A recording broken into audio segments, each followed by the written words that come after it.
बुलढाणा जिल्ह्यातील चिखला काकड गावात छत्रपती शिवाजी महाराजांच्या पुतळ्यावरून सुरू झालेला वाद राज्यभर चर्चेचा विषय ठरत आहे.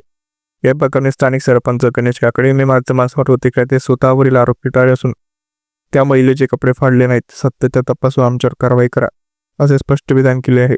जे वक्तव्यामुळे प्रकरण अधिकच चर्चेत आले असून सामाजिक माध्यमांवर तसेच युट्यूबवरील बातमींच्या व्हिडिओखाली विविध प्रतिक्रिया उमटताना दिसत आहे.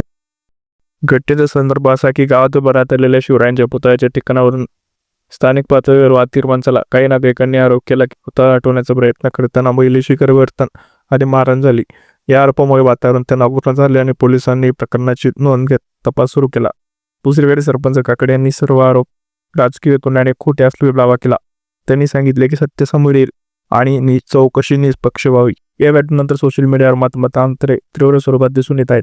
काही लोक सरपंचाच्या वक्तव्यामुळे विश्वास ठेवताना त्यांना समर्थन देत आहेत, तर अनेकांनी त्यांच्या बोलण्यात विसंगती असल्याचा आरोप केला. काहींनी प्रश्न उपस्थित केला की जे आरोप खोटे असतील तर ते तात्काळ पोलिसांसमोर का हजर झाले नाहीत, तर काही नागरिकांनी निष्पक्ष चौकशीची मागणी करत सत्य समोर येऊ द्या अशी भूमिका घेतली. काही प्रतिक्रियांमध्ये समाज माध्यमांमध्ये या प्रकरणाला राजकीय रंग मिळत असल्याचे आरोप होत आहे. काही नेत्यांनी सरकारने तातडीने लक्ष घालावे, दोषींवर कारवाई करावी अशी देखील मागणी होत आहे. तज्ज्ञांच्या मते अशा संवेदनशील घटनांमध्ये अफवा आणि अपूर्ण माहितीवर चिघळण्याची शक्यता आहे. त्यामुळे अधिकृत चौकशी पूर्ण होईपर्यंत कोणत्याही निष्कर्षावर न जाणे आणि संयम राखणे गरजेचे आहे.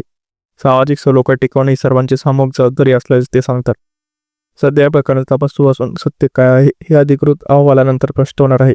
तोपर्यंत आरोपपत्र आणि सोशल मीडियावर चर्चेमुळे वातावरण तापलेले असल्याचे प्रशासन आणि नागरिक दोघांनाही संयम राखण्याचे आवाहन करण्यात येत आहे.